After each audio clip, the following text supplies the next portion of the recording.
Hi, in today's video we're explaining how to change a sprinkler. I installed my irrigation system last year and I have been constantly trying to improve it, and this particular sprinkler here is not what I want it to be now, because we have this new flower garden bed right there on the side, and I want to use it to water the lawn and that small flower garden bed. This is a rotating sprinkler head that I have inside the ground right now, and I want to exchange it with a 1800 series Rainbird sprinkler. Another thing is when I installed the irrigation system here, on this spot here, the sprinkler actually went into the ground. It sank a little bit, so I should have probably left an inch clearance up there. So should have left it sticking out maybe for an inch, because you have to take into the account that the dirt is going to settle eventually and that it will go in. So what I'm doing here, at the same time I'm changing the sprinklers, and I'm also raising the new one up a little bit. The one that I had was already bigger, so this one is gonna be smaller too. I'm trying to save this grass here, making a small square so I can just put it back there, and then after a week or so it will settle in, and I think you're not even going to notice it anymore. I used a shovel just to start. If you don't know where your lines are, just be careful. Use a hand tool. If you do know, that's even better, but in either case be careful not to break the PVC pipe that's coming in. You will notice that one way to raise a sprinkler head like this is just to dig a little bit further from the sprinkler towards the line, the main line, or along the existing line, like I'm going to do now. So I dug another trench for a foot or so along the existing line from the head. That way we can just grab the pipe and pull it up a little bit, and then push some dirt underneath. Don't push any stones or anything hard and sharp, because that might damage it or break it. But just use some existing dirt, put it underneath, and then you will notice that your head is going to sit on an angle. But then put some dirt on top of it, and then it will make it vertical. You can play with it for sure. You will see that in the video. So what I'm doing here, I'm just being careful just to make it free here. Once you see the bottom, once you see the elbow on the bottom there, the ½ inch elbow, then you can start unscrewing the head. Once you take it off, make sure that no dirt goes into your system, into that elbow that's left in the ground. You're not going to damage anything, but when you connect the new sprinkler, you might have some obstacles inside, like small pieces of dirt or stones, and your water is not going to come out properly. You will have to unscrew the nozzle up there on top and take out the little filter that goes inside and then clean it. So this way, just to prevent that, just make sure it's clean around the ½ inch elbow.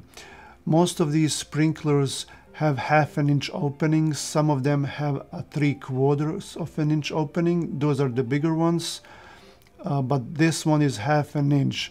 So most of them will fit onto the existing outlet right there, so you don't have to worry about that. I'm going to include some links down in the description about the video that I made last year, how to do an irrigation system yourself. It's an hour-long video, and I tried to include everything that I did, and I wanted to be as detailed as possible. Here we have the old sprinkler and the new one, and I am just going to dig a little bit more so I can pull up that pipe there and have the head stick a little bit above the lawn, so maybe an inch or even less. I'm using some plumber's tape here to seal the threads. You don't have to do that. Usually, sometimes there is going to be some left on the old one, and there is not that much pressure, and usually no water goes around it. But I just want to be extra careful, and I already had some plumber's tape sitting, so I just thought I would add some just to be extra sure.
you.